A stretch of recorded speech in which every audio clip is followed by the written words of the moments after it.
For all of the rest of them, it was hard for them and it was easy for you. That's not true. You couldn't debate me on that in front of this intelligent audience.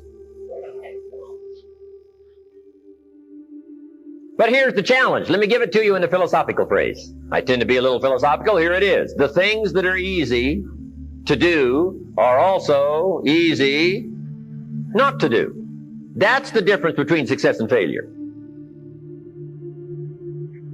So you've got the choice here today of one of two easies. Easy to or what? Easy not to. I can give you in one sentence how I got rich by the time I was 31. Here it is in one sentence. I did not neglect to do the easy things I could do every day for 6 years. Underline. I did not neglect. That's the key.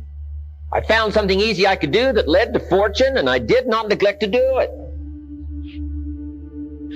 Major reason for not having everything you want in America. Major reason for not having more of what you want in America. More health, more money, more power, more influence, more everything. Major reason why you don't get it. Simple answer. Neglect. Neglect. And here's the problem with neglect. It starts as an infection. And if you don't take care of it, it becomes a disease. And here's what else is the problem. One neglect leads to another. Neglect to do wise things with your money, you'll probably neglect to do wise things with your time. Neglect to do wise things with your time, you'll probably neglect to do wise things with your business. One leads to another, leads to another. Pretty soon, neglect has you by the throat, emptying your purse, emptying your heart, emptying all of your chances for equities and power and all the good things. Neglect. What if you should be walking around the block every day for your good health and you don't? I'm telling you, you're on the wrong track. You should do it, you could do it, you don't do it. That's called formula for disaster.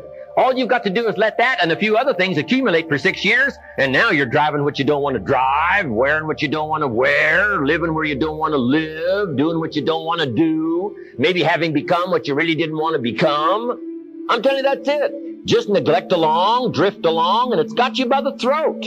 It'll take all your values, leave you with just a little bit of dust in a summer wind, and it'll soon be gone. I hope I said that well.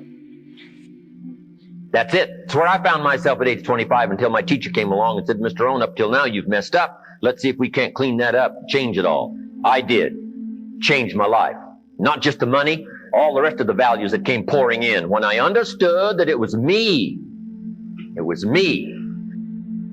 We intend to when the idea strikes us. We intend to when the emotion is high. But now if you don't translate that into action fairly soon, now the intent starts to diminish. And a month from now, it's cold. A year from now, can't be found.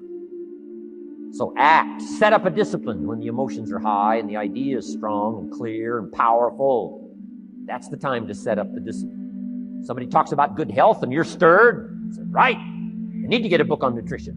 Get the book before the idea passes and before the emotion gets cold. Go for the book. Start the library. Start the process. Fall on the floor. Do some push-ups. Action. Got to take action. Otherwise, the wisdom is wasted. Otherwise, the emotion soon passes. Unless you put it into a disciplined activity. Capture it. Disciplines is called how to capture the emotion and how to capture the wisdom and translate it into equity. Disciplines. Now, here's what's important about disciplines. All disciplines affect each other. In fact, here's a good philosophical phrase. Everything affects everything else. Nothing stands alone.